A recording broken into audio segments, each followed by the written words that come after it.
बवाल की। हमारा एजेंडा साफ है, ईमानदार अफसरों को मिले संरक्षण। और मेरे साथ बात करने के लिए कुछ खास मेहमान हैं। वरिष्ठ आईपीएस अधिकारी रह चुके हैं डॉक्टर किरण बेदी हैं मेरे साथ, वरिष्ठ पत्रकार शरद प्रधान हैं, आप पार्टी के संजय सिंह हैं, बीजेपी के वरिष्ठ नेता सुधांशु मित्तल हैं और सपा की ओर से कमान संभाली है रविदास मेहरोत्रा साहब ने। ब्रेक में जाने से पहले रविदास मेहरोत्रा, डॉक्टर बेदी ये कह रहे थे कि अरे भाई रात को फोन किया लोगों ने मुख्यमंत्री को कि सांप्रदायिक सौहार्द बिगड़ सकता है, इसीलिए उन्होंने ये कार्रवाई की है। क्या ये एक सामान्य प्रक्रिया होती है? आप तो नौकरशाह खुद रही है। बिल्कुल नहीं, बिल्कुल नहीं, बिल्कुल बेबुनियाद है ये। अब मनगढ़ंत है ये। कौन इसको विश्वास करेगा? और क्या ये लोग सब बेवकूफ हैं? ये लोगों का बेवकूफ बना रहे हैं और सबसे ज्यादा अपना बेवकूफ बना रहे हैं। इतनी बारी बेवकूफ नहीं बन सकते। उनका जो एमएलए है उसने साफ साफ कह दिया है कि, और मैं संजय की बिल्कुल बात से सहमत हूं, जब एमएलए ने कह दिया कि 41 मिनट्स में मैंने उसका सस्पेंशन करा दिया। डिस्ट्रिक्ट मैजिस्ट्रेट कह रहा है कि कोई कम्युनल प्रॉब्लम नहीं थी, एसएचओ पुलिस वाला कह रहा है कोई प्रॉब्लम नहीं थी, आपके रिपोर्टर्स कह रहे हैं कोई प्रॉब्लम नहीं थी। ये सारी बात अपने आप को डिफेंड करने के लिए, झूठ को बचाने के लिए। पर सिलसिला डॉक्टर बेदी ये सिलसिला यही नहीं थम रहा है। अब आजम खान जो बड़े नेता हैं, वरिष्ठ मंत्री हैं समाजवादी पार्टी की सरकार में, वो कहते हैं कि डीएम ने रिपोर्ट लीक की, डीएम को भी निलंबित करो। क्या यह मसला दरअसल लोकशाही बनाम नौकरशाही हो गया है? पॉलिटिशियंस वर्सेस ब्यूरोक्रेट्स बनाने की कोशिश की जा रही है। बिल्कुल यही बन चुका है। अब ऑफिसर्स के पास एक ही रास्ता है।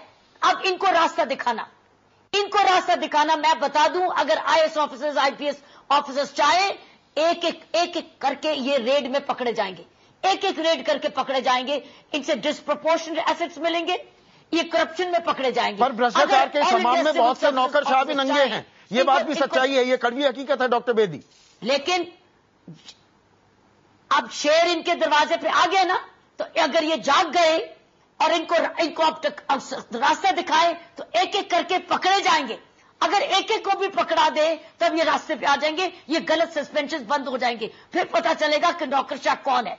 असली पब्लिक सर्वेंट तो एक्चुअली पॉलिटिशियन है, जिसको हर 5 साल के बाद हाथ जोड़ के वोट मांगने पड़ते हैं। आईएएस वाले को नहीं मांगने पड़ते। वो पर आईएएस वाले भी, नौकरशाह भी अपने आप को नौकर कम शाह ज्यादा मानने लग जाते हैं, वो भी राजा बन जाते हैं डॉक्टर बेदी। एब्सोल्युटली। तो ये एक नेक्सस होती है, इसीलिए तो देश का नुकसान हुआ है। लेकिन अगर आज आईएएस आईपीएस ऑफिसर्स चाहते हैं अपनी सेल्फ रिस्पेक्ट और अपनी जिस मकसद के लिए आए हैं, तो अब ये इनको पकड़वाए, एक एक करके पकड़वाए, फिर मैं देखती हूं कैसे गलत सस्पेंशन। तो जो ये रीढ़ की हड्डी दिखाने की बात कर रही हैं डॉक्टर बेदी, शरद प्रधान जी शरद प्रधान, जो डॉक्टर बेदी कह रही हैं कि अब रीढ़ की हड्डी दिखानी होगी नौकरशाहों को भी, क्या दरअसल जिस तरह से यूपी की आईएएस एसोसिएशन और केंद्र में भी आईएएस एसोसिएशन वो कार्मिक मंत्रालय तक पहुंच गई हैं, गुहार लगा रही हैं और कोर्ट का दरवाजा खटखटाने तक की बात है, क्या इसीलिए बवाल और बढ़ गया है और आरोप प्रत्यारोप अब जारी हो गए हैं?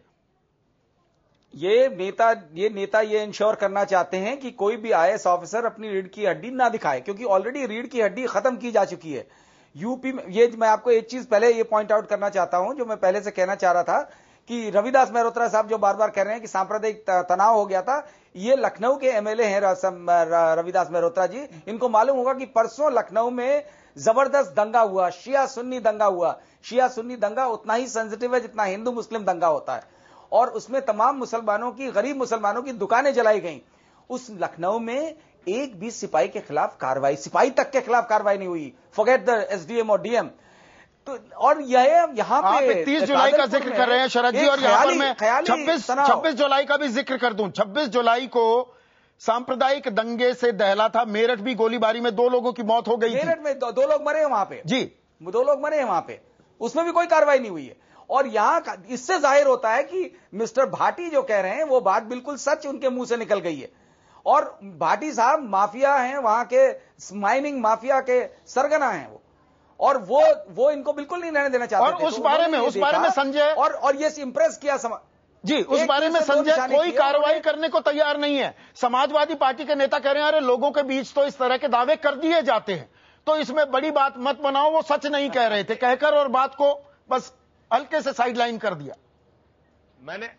मैंने संदीप जी आपको पहले ही कहा कि आपके चैनल के खुलासे के बाद अगर सरकार के पास कुछ बचता है तो निर्लज्जता और बेशर्मी, उसी का परिचय दे रहे हैं। लेकिन मैं सीधे सीधे पूछना चाहता हूं समाजवादी पार्टी की सरकार से कि एक झूठे सांप्रदायिक तनाव के नाम पर आपने एक आईएएस अधिकारी का निलंबन कर दिया, लेकिन 32 दंगे उत्तर प्रदेश में हुए, जिसके लिए क्या नैतिकता के आधार पर प्रदेश के मुख्यमंत्री इस्तीफा देंगे? वो अपनी जिम्मेदारी मानते हैं कि फैजाबाद में दंगा हुआ, प्रतापगढ़ में दंगा हुआ, बरेली में दंगा हुआ, बुलंदशहर में दंगा हुआ, मेरठ में दंगा हुआ, लखनऊ में दंगा हुआ, उत्तर प्रदेश में छोटे बड़े मिला के 32 दंगे अब तक हो चुके हैं। क्या नैतिकता के आधार पर प्रदेश के मुख्यमंत्री इस्तीफा देंगे? अगर एक झूठे सांप्रदायिक तनाव के नाम पर एक आईएएस अधिकारी का निलंबन हो सकता है, तो क्या नैतिकता के आधार पर मुख्यमंत्री को अपना पद नहीं छोड़ देना चाहिए? ईमानदार अधिकारी आपके बीच नहीं, नरेंद्र भाटी के खिलाफ भी कार्रवाई कीजिए। प्रधानमंत्री की पहले तो नरेंद्र भाटी के खिलाफ कार्रवाई कीजिए, जो कह रहे हैं मैं 41 मिनट में किसी का भी निलंबन करा सकता हूं। सरकार का और सरकार का उत्पीड़न झेलना पड़ा है, तो जो भी ईमानदारी से काम करना चाहेगा अधिकारी, उसको नेताओं का उत्पीड़न, उनकी ओर से निलंबन की कार्रवाई, इस तरह से अपमानित करने की कार्रवाई झेलना पड़ेगा। और ये कानून सम्मत कार्रवाई थी। ये सुप्रीम कोर्ट ने जो डायरेक्टिव्स दिए हैं सुधांशु मित्तल साहब, उनको पूरी तरह से फॉलो किया जा रहा था। और इसी इलाके में ग्रेटर नोएडा में बीटा सेक्टर है, वहां भी एक धार्मिक स्थल बना था, उसको भी अवैध निर्माण था, उसको तोड़ दिया गया। कोई कार्रवाई नहीं हुई। कोई कार्रवाई उस वक्त नहीं होती है, अब होती है। क्यों? संदीप जी, ये 2007 से पहले का माहौल दोबारा बनाने की कोशिश हो रही है। वहां पे गुंडाई और खौफ का माहौल जो था वो उसकी पराकाष्ठा थी। वो उस समय में लोगों को उम्मीद थी कि अखिलेश भाई आएंगे और एक नया सापा के साथ इस प्रदेश का माहौल ठीक करेंगे, लेकिन इन्होंने तो और माहौल खराब कर दिया। अब देखिए अभी भी क्या घिनौनी हरकत हो रही है। इस सारे को एक सांप्रदायिक रंग देने की कोशिश की जा रही है कि हाय मुसलमानों का जो था दीवार तोड़ दी गई थी, इसलिए हमने लिया। जैसा अभी आपने देखा 32 दंगे होते, कोई एक्शन नहीं होता, लेकिन फिर सारा नाम क्या लिया जा रहा है, अरे भाई मुसलमानों की इसकी जड़ में सुधांशु जी, इस समस्या की जड़ में क्या राजनेताओं की ये मानसिकता है? सुधांशु जी, कर सके आप राजनीतिक इतिहास से भली भांति वाकिफ हैं। क्या इस समस्या की जड़ में दरअसल राजनेताओं की यह मानसिकता है जो 70 में इंदिरा गांधी ने कहा था, कमिटेड ब्यूरोक्रेसी? वो कमिटेड देश के विकास के लिए नहीं, अपने राजनीतिक आकाओं के प्रति कमिटेड हो। क्या नेताओं की यह मानसिकता, इसके चलते हमारा यह हाल हो गया? इनकी मानसिकता है करप्ट ब्यूरोक्रेसी। इनकी मानसिकता कमिटेड ब्यूरोक्रेसी नहीं है। नहीं, committed towards their political masters. विकास के मुद्दे, मैं कह रहा हूं committed towards their political masters, भ्रष्टाचार के मुद्दे के लिए नहीं, committed towards their political masters. क्या ये भी चाहते हैं? बीजेपी की भी सरकारें ये चाहती हैं। कमिटेड नहीं, ये सिर्फ समाजवादी की बात नहीं है, हर राजनीतिक दल की बात है। ब्यूरोक्रेसी जी, और सब सर्वियंट ब्यूरोक्रेसी जो इनके भ्रष्टाचार को न केवल बढ़ाए, उसमें साझेदारी आप मेरे सवाल को डक कर रहे हैं। आप मेरे सवाल को डक कर रहे हैं सुधांशु जी। के माध्यम से पैसा लिया जाता है। क्या कमिटेड ब्यूरोक्रेसी चाहिए राजनेताओं को? माध्यम से पैसा इकट्ठा होता है। क्या राजनेताओं को कमिटेड ब्यूरोक्रेसी चाहिए? वो चाहे बीजेपी की सरकार हो, कांग्रेस की हो, समाजवादी की हो, मायावती की हो, किसी की भी सरकार हो, आप लोगों को कमिटेड टुवर्ड्स यू ऐसे नौकरशाह चाहिए? भाजपा को कुछ नहीं चाहिए, भाजपा को सुशासन चाहिए। यहां पे दिक्कत क्या आ रही है? नहीं, हमने कमिटेड ब्यूरोक्रेट्स देखे हैं गुजरात में। गुजरात में जितने आईपीएस अधिकारी दोषी आरोपी करार दिए गए हैं, ऐसा हमने पूरे भारत में नहीं देखा। देखिए, अगर आपकी बात मानूं तो गुजरात की तो सारी ब्यूरोक्रेसी कमिटेड हो गई है फिर तो, क्योंकि वहां हर अफसर जो है सुशासन देने में लगा हुआ है। वहां की जनता से पूछिए तो कहते हैं नीचे चले जाओ, और अदालत से पूछे तो ऊपर चले जाओ, तो और अदालत से पूछे तो अगर सुशासन को आप कमिटेड ब्यूरोक्रेसी कहते हैं तो मैं कहता हूं बहुत अच्छा है। चार आईपीएस अधिकारी अगर अदालत दोषी करार दे, आप उसे कमिटमेंट कहते हैं, तो यह भी गजब की कमिटमेंट है। अभी तक अदालत ने कोई गुजरात में किसी को दोषी, नरेंद्र मोदी को दोषी करार नहीं करा है। वहां के बारे में तो जनता, मैं ब्यूरोक्रेसी की बात कर रहा हूं सुधांशु जी। वहां के बारे में पूरे देश में ख्याति मशहूर है कि वहां की ब्यूरोक्रेसी जनता के लिए काम कर रही है, जनता के हित के लिए वो हमेशा हर समय तैयार है। और इसी वजह से गुजरात का जो विकास है उसकी कोई समानता नहीं है पूरे देश के अंदर। डॉक्टर किरण बेदी, क्या राजनेताओं को, क्या राजनीतिक दलों को कमिटेड ब्यूरोक्रेसी चाहिए? उनके प्रति कमिटेड हो, देश के प्रति नहीं। करप्ट पॉलिटिशियंस को बिल्कुल कमिटेड चाहिए, नहीं तो उनकी करप्शन कैसे फैलेगी? जब तक उनको ब्यूरोक्रेट करप्ट नहीं होगा, वो करप्शन कैसे करेगा? जब तक वो फेवरेटिज्म कैसे चलाएगा? वो अपने सेक्रेटरी को इस्तेमाल करता है। सो करप्ट पॉलिटिशियंस को, बायस पॉलिटिशियंस को, नॉन परफॉर्मिंग पॉलिटिशियंस को कमिटेड ब्यूरोक्रेसी चाहिए, इसलिए वो ढूंढते हैं और उसको सिक्योरिटी ऑफ टेन्योर भी नहीं देते, उसको लटकाए रखते हैं। लेकिन मैं आपको बता दूं कि वो ब्यूरोक्रेट भी उनको इस्तेमाल करता है और अपने रिटायरमेंट के बाद और नौकरियां भी लेता है और अपने फेवर लेता, तो वो एक नेक्सस बन जाता है। सो कमिटेड ब्यूरोक्रेसी एक करप्टेड पॉलिटिशियन को चाहिए, लेकिन सारी ब्यूरोक्रेसी कमिटेड नहीं है, लेकिन उसमें से ये चुनते हैं, घटिया लोगों को चुनते हैं। जैसे कि इस वक्त कन्विक्टेड सीनियर ऑफिसर आईएएस का जो कि ट्रांसफर ऑर्डर यूपी में कर रहा है, कन्विक्टेड है, बिल्कुल कन्विक्टेड है, उसको आप करवा रहे हो काम। तो इसलिए तो ये कमिटेड ब्यूरोक्रेसी वो चुनते हैं और उसी से हमारी ब्यूरोक्रेसी वो खराब करते हैं और उनकी सारा मनोबल खराब करते हैं, जिसका नुकसान सारे देश को हो रहा है। देश गरीब नहीं है, ये गरीब रख रहा है हमारा पॉलिटिशियन जो अपने वोट बैंक्स बनाता है और ब्यूरोक्रेसी को इस्तेमाल करता है, डिवाइड एंड रूल करता है। आपने देखा अभी सीएम ने यूपी में जितने पुराने टेररिस्ट केसेस थे वो विड्रॉ करने शुरू किए, कोर्ट ने मना कर दिया। क्यों प्रोसिक्यूशन ने माना? प्रोसिक्यूशन कह सकता था, पुलिस ऑफिसर कह सकते थे कि ये केस नहीं विड्रॉ होने चाहिए, शायद किसी ने नहीं लिखा, कोर्ट ने कहा ये मैं केसेस विड्रॉ नहीं करूंगा, ये कोर्ट नहीं विड्रॉएबल। ये है कमिटेड ब्यूरोक्रेसी। बिल्कुल, लेकिन सिक्के के दूसरे पहलू पर भी तवज्जो देनी होगी शरद प्रधान जी। यहां पर हम लगातार नेताओं को हर चीज के लिए जिम्मेदार मान लेते हैं, क्या नौकरशाहों को भी अपने गिरेबान में झांकना होगा? उनको भी तो, वो भी तो आगे लमलेट होने के लिए तैयार रहते हैं ना नेताओं के सामने कि कहीं अरे भैया पनिशमेंट पोस्टिंग ना हो जाए, बिल्कुल मलाईदार पोस्टिंग चाहिए। सबसे बड़ी संदीप, सबसे बड़ी समस्या यही है, और खासतौर से यूपी में, जहां वो जो अंग्रेजी में कहावत है, when you ask them to bend they lie prostrate, because उनको अपना इंटरेस्ट है, अपने they have their own axe to grind, और वो एक्स है पैसा बनाना।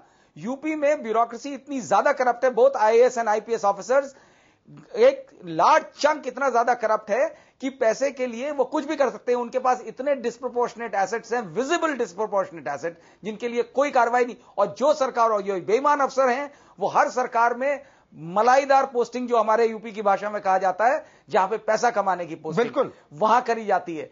और ईमानदार अफसर को डंप किया जाता है, जैसे कि दुर्गा शक्ति नागपाल को किया जा रहा है, और बिगिनिंग ऑफ द करियर में किया जा रहा है, जिससे आगे के लिए वो हिम्मत ही ना करे एक ईमानदार अच्छे अफसर की तरह काम करने की। बिल्कुल, पनिशमेंट पोस्टिंग का वो डंडा चलाया जा रहा है यहां पर संजय, पनिशमेंट पोस्टिंग का डंडा चलाया जा रहा है। देखिए, बिल्कुल डंडा चलाया जा रहा है, और उत्तर प्रदेश में तो हालत बद से बदतर है। एक मंत्री ने कुछ महीनों पहले एक सीएमओ का अपहरण कर लिया गोंडा में, पंडित सिंह, और उनको आपके चैनल में खबर दिखाई गई, लगातार मीडिया में जब हल्ला हुआ तो उनको मंत्रिमंडल से निकाला गया और फिर बाद में उनको कल की खबर है संजय, कल की खबर है, दर्शकों की याद ताजा करवाना चाहूंगा। कल की एक एसआई आगरा में समाजवादी पार्टी के लोग उसे पीटते हैं, बाकायदा कांस्टेबल को पीटते हैं। आज उस एसआई की, उस दारोगा की हालत यह है कि वो कह रहा है नौकरी छोड़ दूंगा भैया, ये नौकरी नहीं चाहिए। मैं संदीप जी यही कह रहा हूं, मैं संदीप जी यही कह रहा हूं, उत्तर प्रदेश में अराजकता और जंगल राज कायम है, और हमारे मुख्यमंत्री जी उत्तर प्रदेश के मनमोहन सिंह हैं। इनको पहले पिताजी से पूछना पड़ता है, फिर चाचा जी से पूछना पड़ता है, फिर आजम जी से पूछना पड़ता है, अपने आप कोई निर्णय नहीं ले सकते, मजबूरी इनकी है।